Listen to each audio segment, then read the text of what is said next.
Well, right now, Columbus police say they are investigating another case of child abuse, this time involving a boy who police say is just 2 years old.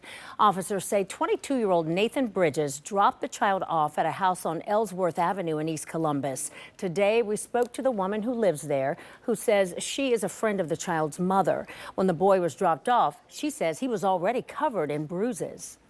He would not stop crying. He was crying from the moment he was dropped off to that morning. So I was like, I need to do something. Now, the child was rushed to the hospital where police say he had serious, potentially life-changing injuries.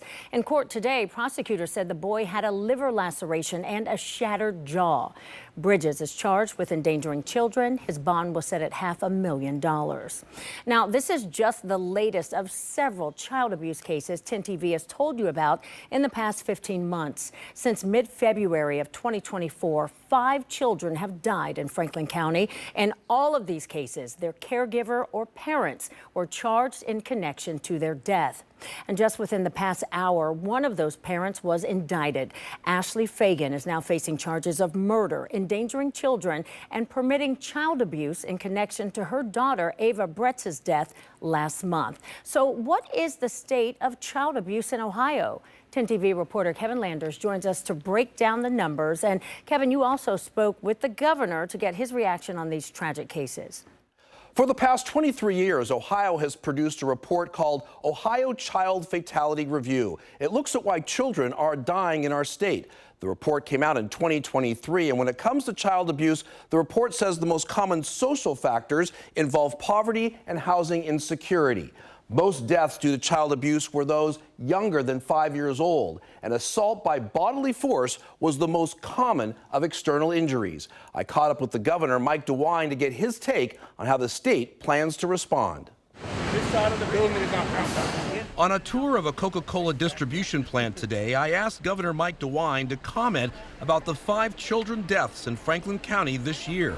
How much will it take for the state to step in and take a look at it?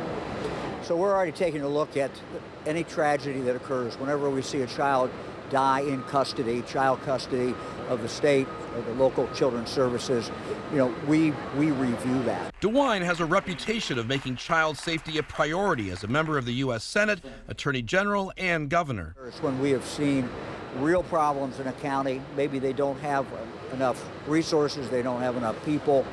Frankly, we have actually moved in and put people in there. In the wake of the most recent tragedy, could Franklin County be next? We're looking at Franklin County.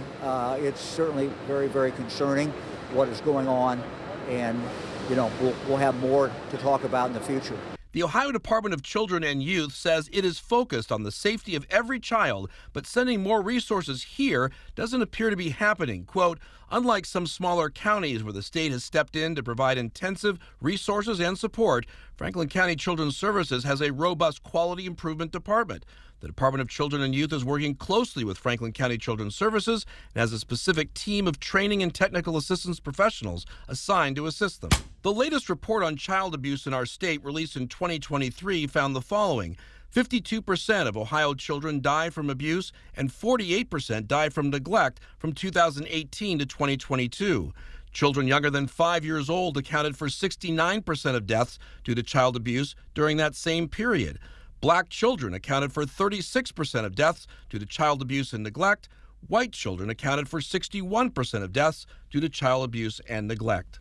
10 TV is actively seeking to get answers into fatal child abuse cases. We've reached out to the mayor's office, the Center for Family Safety and Healing, and Franklin County Children's Services. We are working to set up interviews with all of them. Kevin Landers, 10 TV News. All right, thank you, Kevin.